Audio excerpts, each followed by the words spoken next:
Il existe un livre que les rois cachaient à leurs ennemis, un livre que l'Église a mis à l'index, un livre que Napoléon lisait chaque nuit avant de dormir. Ce livre, c'est Le Prince de Machiavel.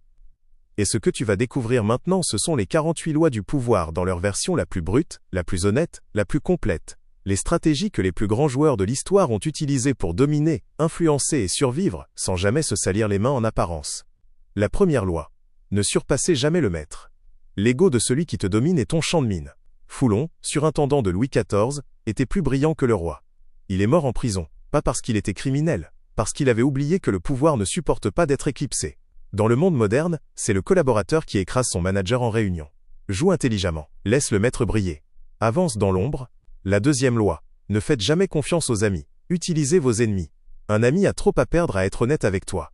Un ennemi te dira exactement ce que tu ne veux pas entendre. Et c'est pour ça qu'il est précieux. L'ennemi que tu surveilles ne peut pas te frapper dans le dos.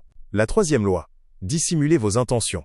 L'homme qui révèle son plan avant d'agir, donne à ses adversaires le temps de s'organiser. Entretient l'ambiguïté comme une arme. Celui qui se dévoile trop vite perd toujours. La quatrième loi. Dites toujours moins que nécessaire. Le silence est une arme que très peu d'hommes savent manier. Quand tu parles trop, tu remplis les vides. Et les vides sont là pour être exploités. Celui qui parle en premier dans un silence tendu perd. La cinquième loi. Tout dépend de votre réputation. Protégez-la à tout prix. Une seule trahison publique peut effacer des années de construction. Protège-la. Attaque celle de tes rivaux. Ne laisse jamais une attaque contre toi sans réponse. La sixième loi. Attirer l'attention à tout prix. L'invisibilité est la mort dans le jeu du pouvoir. La médiocrité bruyante bat la brillance silencieuse, parce que le monde ne récompense pas le mérite. Il récompense la visibilité. La septième loi. Faites faire le travail par les autres et prenez le crédit. Les rois ne bâtissaient pas les cathédrales. Le talent sans stratégie est un outil entre les mains de ceux qui savent déléguer et récupérer. Sois celui qui orchestre, pas celui qui exécute. La huitième loi. Forcez les autres à venir à vous. Celui qui court après perd le pouvoir. La rareté crée la valeur. La disponibilité totale crée le mépris. La neuvième loi. Agissez, ne débattez jamais. Les faits accomplis sont impossibles à défaire.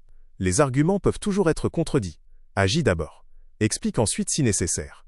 La dixième loi. Évitez les malheureux et les malchanceux. Leur énergie est contagieuse. Le joueur de pouvoir protège son énergie avec autant de soin qu'il protège sa réputation. La onzième loi. Rendez les gens dépendants de vous. Si tu es l'unique source d'une solution ou d'un accès, tu es indispensable.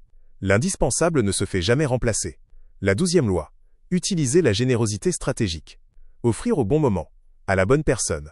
Créer une dette psychologique que l'autre ne peut jamais vraiment effacer. Ce n'est pas de la manipulation, c'est comprendre la réciprocité humaine à son niveau le plus profond. De la loi 13 à la loi 25, le schéma se confirme et s'approfondit. Joue sur le besoin qu'ont les gens de croire en quelque chose de plus grand qu'eux-mêmes. Pose-toi en ami et agis en espion. L'information est la monnaie du pouvoir. Écrase totalement l'ennemi car une victoire à moitié est une défaite en retard. Utilise l'absence pour augmenter ta valeur. Ce qu'on voit tout le temps perd son prix. Garde les autres dans l'incertitude, car l'imprévisibilité est un bouclier. Ne t'isole jamais car l'homme connecté survit, et l'homme isolé s'effondre. Lis les gens comme des livres, identifie leurs leviers, et appuie dessus au moment exact. Ne t'engage avec personne de façon totale. La flexibilité stratégique est une forme de pouvoir. Fince la stupidité pour attraper les naïfs. Concentre toutes tes forces sur un seul point, plutôt que de t'éparpiller. Et surtout, recréez-vous en permanence. Ceux qui restent figés dans une seule version d'eux-mêmes deviennent prévisibles, et le prévisible est vulnérable. De la loi 26 à la loi 45, le tableau se complète. Garde les mains propres en utilisant des intermédiaires. Crée un mouvement autour de toi, pas juste une audience. Entre dans l'action avec une audace totale, car la timidité génère plus de danger que l'audace. Planifie jusqu'au bout, et anticipe les conséquences de tes conséquences. Rends tes accomplissements naturels et invisiblement coûteux. Contrôle les options que tu proposes aux autres. Découvre le talon d'Achille de chacun. Comporte-toi comme un roi, car le monde te traite comme tu te traites toi-même. Maîtrise l'art du timing. Pas trop tôt, pas trop tard. Agite les eaux pour troubler l'ennemi, car un adversaire en colère fait des erreurs. Frappe le berger pour disperser le troupeau. Travaille toujours sur le cœur et l'esprit des autres plutôt que de contraindre. La conviction est durable. La contrainte est fragile. Prêche le changement sans jamais réformer trop brutalement, car les hommes ont peur du changement radical même quand ils le réclament. Et maintenant la loi numéro 48. Celle que Robert Greene a placée en dernier. Celle que Machiavel n'a jamais écrite explicitement parce qu'elle était trop dangereuse. Assume la formlessness. N'aie pas de forme fixe. Pas d'idéologie rigide.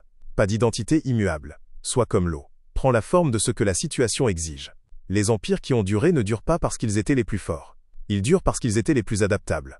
La règle finale du pouvoir, ce n'est pas de dominer, c'est de survivre à tout. Si cette vidéo t'a ouvert les yeux, clique maintenant sur la suivante. Parce que ce qu'on ne t'a jamais appris sur le pouvoir est là. Qui qui t'attend.